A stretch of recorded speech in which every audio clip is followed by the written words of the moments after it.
Happy Sunday, Wild Ones. If you're listening in real time, welcome to episode number 202 of the Untame the Wild Soul podcast. I am your host, Elizabeth D'Alto, and this is Sunday sermon number 11, Anger, Holy or Destructive? If you're new to the podcast or this is your first Sunday sermon, these are shorter solo episodes, 10 to 20 minutes, where I do oracle readings, share my favorite prayers, poems, or excerpts from what I'm reading. They're like wild and untamed gospel, heart ponderings, and delicious morsels of wisdom to spark your own truth, your own power, and your own love, from my wild soul to yours. In these episodes, I explore creative and inspiring ideas, thoughts, and ruminations for you to be nourished and fed by going into your week. As a person who was raised with religion, another inspiration to create these sermons was to provide a Sunday ritual that's more aligned with my current and ever-evolving spirituality and worldviews. That said, all belief systems are welcomed here on the show.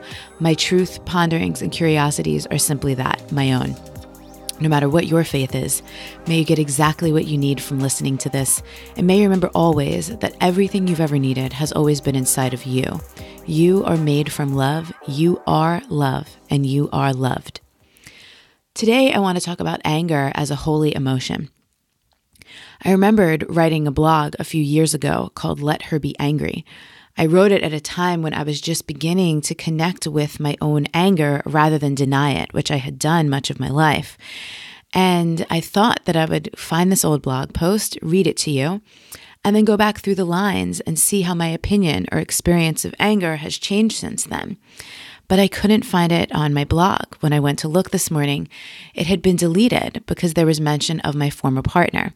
And when I was angry earlier this year, I deleted as much as I could of him from my online spaces. More recently, I was editing my book to remove mention of him, but I didn't delete the entire book. So this story illustrates how anger could be holy or it could be destructive. That was a great blog post, and now it's gone. That was not in service to me or my highest good, though perhaps we could argue that now it's providing us with a lovely story/metaphor that we can learn from. As I was thinking about this morning, I started to search for poems or something else that I could read you instead on the topic of anger, and I remembered a blog post Danielle LaPorte wrote about why jerks show up in our lives. It's short, and so I'll read it to you here. She wrote, "One thing that the self-help movement loves to teach and reteach is that we attract our reality, and specifically that we attract certain people into our lives to teach us certain things. I'm down with that theory, 100%. But here's where the people attraction theory gets really dangerous. It's with these bonus concepts, that we attract certain people because they are, on some level, a reflection of us, or, and this is where we really mess ourselves up, that since we attracted a loser into our lives, we must also be a big loser." I'll be extremely poetic about this. Just because you brought a total jerk-face asshole into your reality, it doesn't mean that they are mirroring your inner jerk-face assholeness. It might just mean that they're a total jerk, and you're not. And the only thing you need to work on is how to respond to them. Want to know why jerks show up in your life? So that you can burn karma, old agreements to be broken in current time, vows to be rescinded, slates to be wiped clean. We attract jerks for contrast. Jerks show us what deception and manipulation feels like. They show us how we don't want to feel, which is excellent intel for knowing how we do want to feel. We attract jerks to show us how to love and protect ourselves and all the wonderful beings in our lives, in which case the jerk face we have to guard against usually thinks that we have turned into a big jerk, but that's to be expected. We attract jerks because we don't feel worthy of respect, but that's okay. You can start requiring respect at any time. Immediately would be good. We attract jerks to find deep compassion, to uncork the curative powers of rage, to prompt the reclamation of sovereignty. We attract jerks so that we can take back our power and heal. They're a jerk, you're not. It's just that karmic and that great of an opportunity. I also want to read you this poem on anger by Joe Fazio.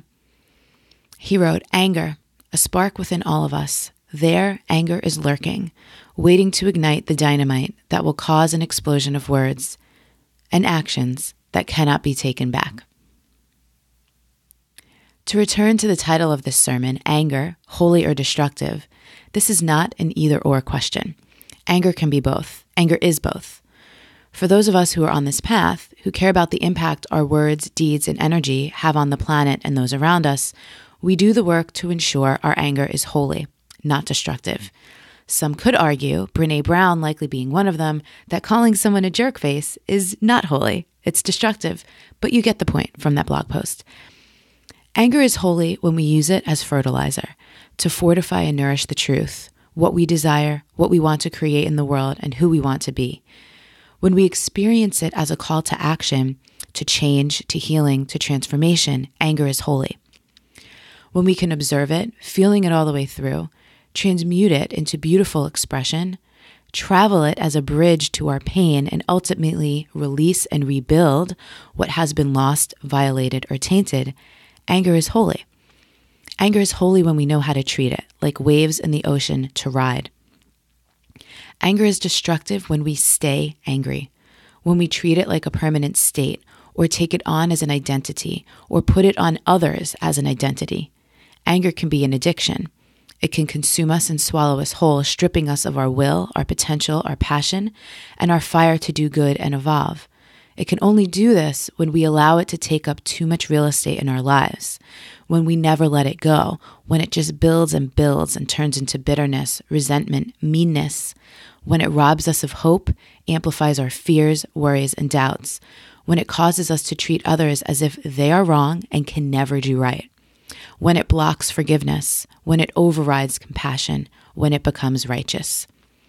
So, wild ones, it's not only okay to be angry, it's holy even.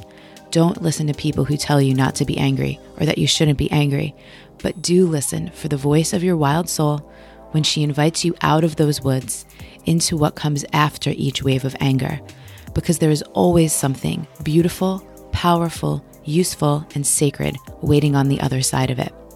Cross that bridge. Show notes for this episode can be found at untameyourself.com/episode-202. As always, thank you so much for listening, sending you so much love, sending you so much fire and passion and compassion for your healing and for your transformation and for your anger to work its way through you and be transmuted into something absolutely holy, absolutely healing, absolutely revitalizing and connective rather than destructive.